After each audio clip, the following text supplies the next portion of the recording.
So, Google, we've learned so far you want to prevent the next Trump situation. Anyone who's not a progressive, their worldview is not relevant. Google's tinkering with search results affects elections in one direction in the US and abroad. Even if something is factually accurate, it will be manipulated to be fair. Fair means unfair, which is why Google highlights fact checks that are completely made up. Now, I'm sure you've been working really hard to find out how to fix this, all right? No, I have not. So you didn't review the report to prepare for this hearing? It's been a busy day, and I have a day job, which is digital well-being at Google. So I'm trying to make sure I keep the Well, trains I'm on the sorry tracks. this hearing is impinging on your day job. It's a great opportunity. Thank you. I really Well, appreciate one of the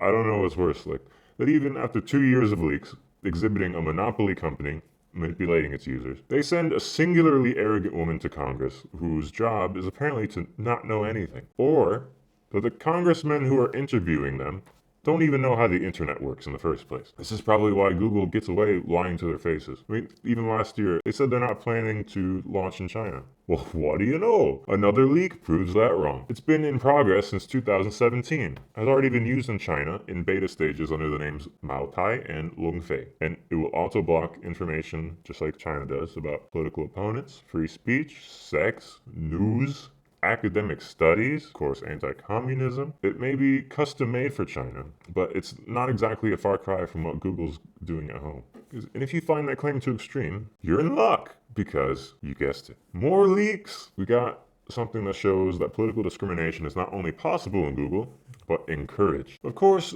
we were told this in 2014 by Rachel Whetstone, who was a former Google vice president for PR. She said, "It seems like we believe in free expression, except when people disagree with the majority view. I've lost count of the times at Google, for example, people tell me privately that they cannot admit their voting choice if they are Republican, because they fear how other Googlers react." We saw the side of Google up close when James Damore, one of their engineers, was addressing the company's concerns about equity in the workplace with a heavily sourced analysis of why it wasn't feasible, while also offering several suggestions for how to have racial and gender diversity without sacrificing or inhibiting diversity of thought. He points out company blind spots like alienating conservatives, rejecting people based on race or gender, restricting certain classes to certain genders and races, and also framing everything in an emotional way. He echoes Rachel's comments when he says that Google's left bias has created a politically correct monoculture that maintains its hold by shaming dissenters into silence. Of course, a Google director called this report repulsive and intellectually dishonest in a mass email thread. Google CEO Sundar Pichai said it advanced harmful gender stereotypes. And then they fired him. They're really good at not proving him wrong, right? Another engineer in that mass email was calling him a misogynist and a terrible human and said she would, quote, keep hounding you until one of us is fired. It sounds like they kept the animal and fired the brains. Of course, James Damore is currently suing Google for discrimination, citing they're denying employment to conservative, Asian, or white men. Not only was the numerical presence of women celebrated at Google solely due to their gender, but the presence of Caucasians and males was mocked with boos during company-wide weekly meetings. This shouldn't surprise anyone. Pichai already said Google's trying to hide borderline content, which he defined as content which doesn't exactly violate policies, but which can still cause harm. It really blows my mind. These people think that instead of facing reality and dealing with problems, that they should play God because they have the right vision, so they'll just muddy the waters for everyone else. It's just kind of funny that they claim to be so pro-woman and then they refuse to take down a Saudi Arabian app from their store, which allows Muslims to track the location of their property, I mean wives. And the men can also choose how many journeys a woman can take and limit her passport. Thanks, Google! I mean, even if they don't give a shit about those women, they sure love Clinton. We don't participate in partisan activities.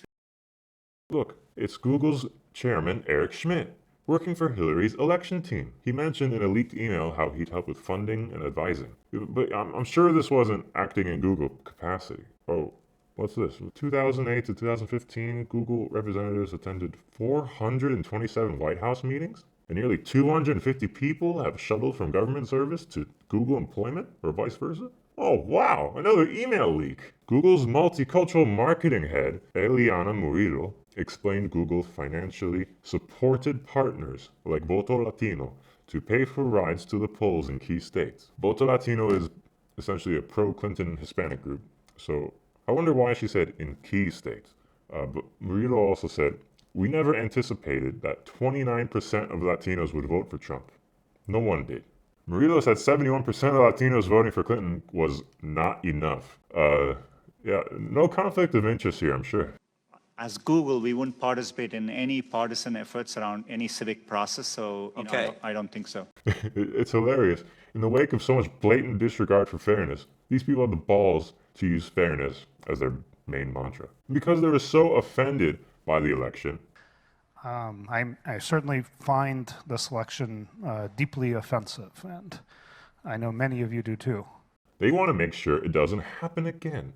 Google leaders told employees in this meeting to make sure that what they call populism and nationalism are no more than a hiccup by using Google resources. As if that wasn't enough, like the Ministry of Truth, there is a Google presentation called, no joke, The Good Censor, which said that after the Trump election, free speech is no longer viable, basically. I guess that's why they're fine with labeling popular creators as Nazis.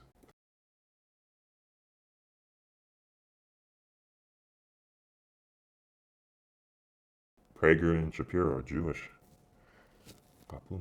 It seems Google has no real method of arguing for their position, so they just resort to subversion.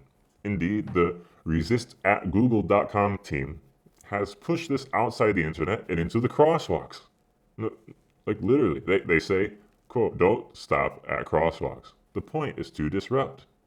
There's some good things. Don't leave trash, no violence, that's fine.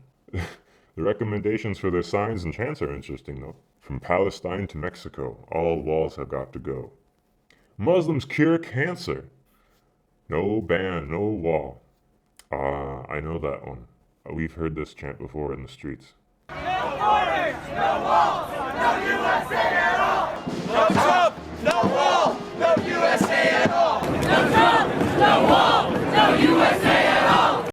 Glad to know where you stand, Google.